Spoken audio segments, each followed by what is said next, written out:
At meron po tayong financial care.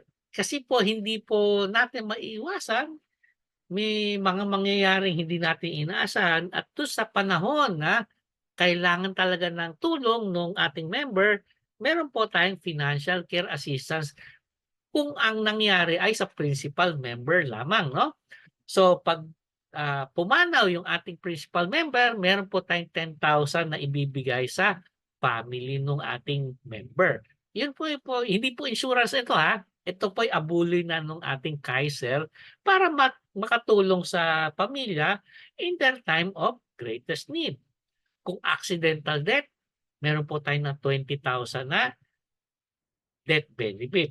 Kung meron pong nawalang dalawa 'no, dalawang kamay, dalawang paa, dalawang, mata 'no, isang kamay, isang paa o isang kamay, isang mata o basta po 'pag dalawa, maaari pong magbigay ng 10,000 sa dismemberment. Pero 'pag isa lang po nawala, isang kamay, isang paa o nawala yung isang mata, 5,000 lang po yung ibibigay na financial care assistance dun sa pamilya ng ating member. Ang joke po namin diyan, 'pag gusto mong 10,000 dapat dalawa.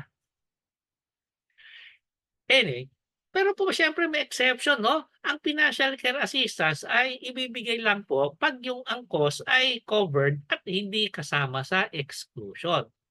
Specifically, dapat po yung injury ay dapat hindi provoke ng member. Halimbawa po, namatay dahil sa saksak 'no, yun pala yung member siya pa yung nagsimula makipagsaksakan, hindi po covered yun.